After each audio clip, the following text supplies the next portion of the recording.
My name is Mike DeFina, and I am the Media Relations Officer with the Animal Rescue League of Boston.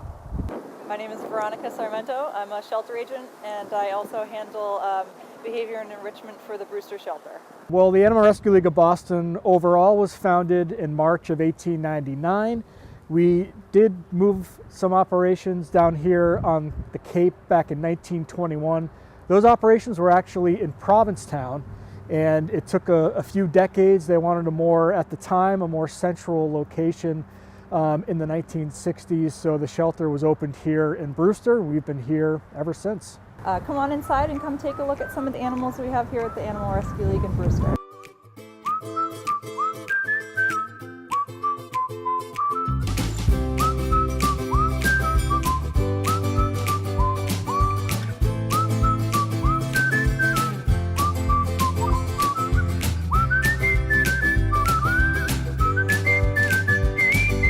So the Animal Rescue League of Boston, we receive no government funding. We solely rely on the generosity of individuals, so donations from the general public, and that's how we fund our programs. That's how it's always been, and so we really do rely on the generosity of people. And even though we are in Boston, we have another shelter in Dedham than here in Brewster on the Cape.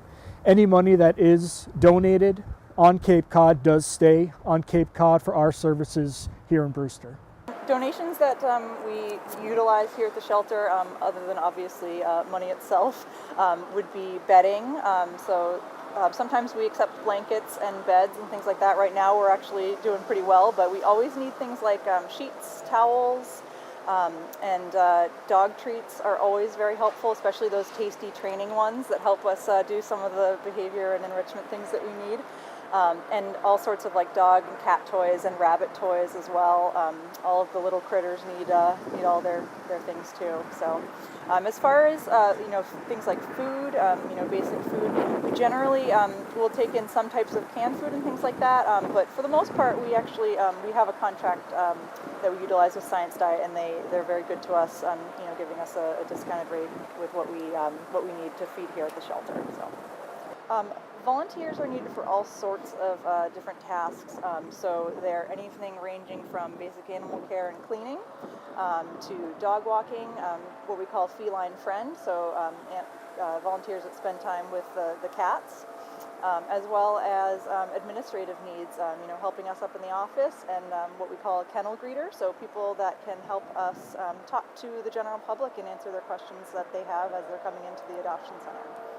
Well, we say that we are an unwavering champion for animals in need, and we keep them safe in habitats and homes. And of course, that statement can be answered in a variety of ways, explained rather in a variety of ways.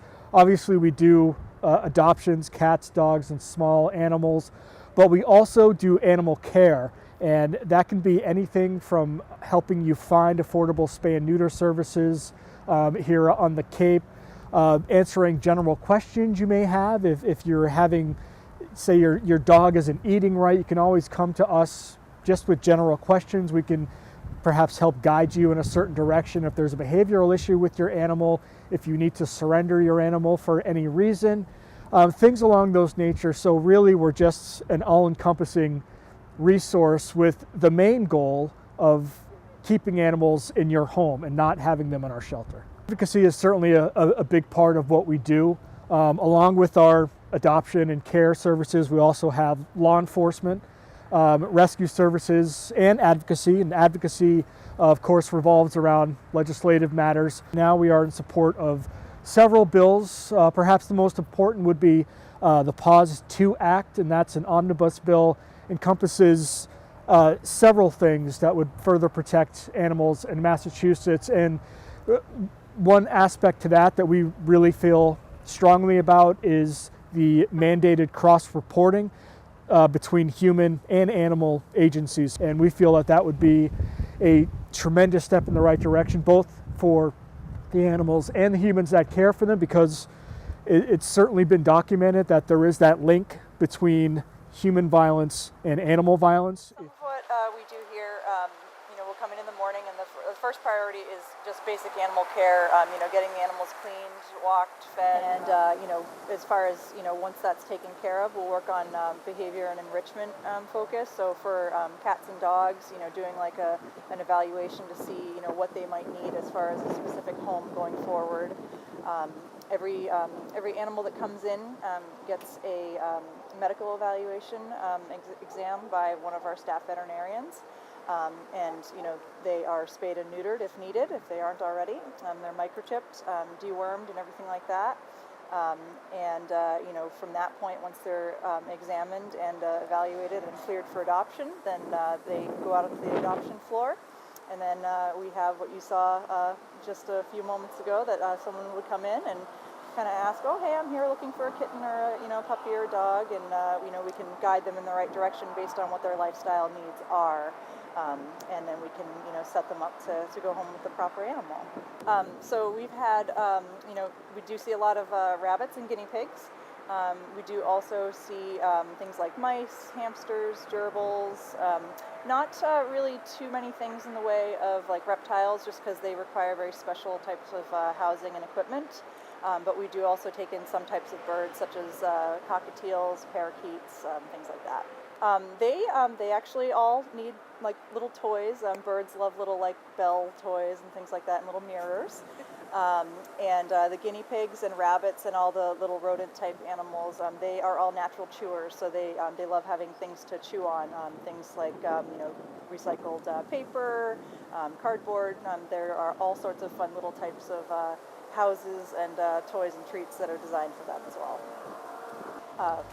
Obviously, just being with the animals, really, I grew up with cats, and only recently in the last few years have I gotten my own dogs, and that's kind of, an ongoing love affair. So, yeah, I do enjoy helping people out as well. It's one of those things that, you don't think that you're going to be, doing very much, but in the reality, you're actually, most of what you're doing is helping people and their animals as well. So that is very rewarding.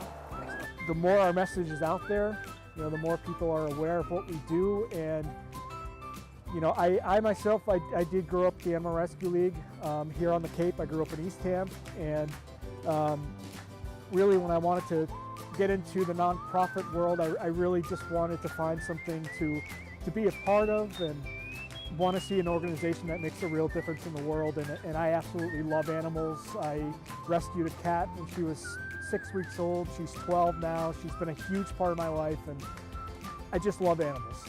And to see the work that everybody does here on a day-to-day basis, it's awe-inspiring. So it really is a pleasure to come to work every day and let the outside world see what we do.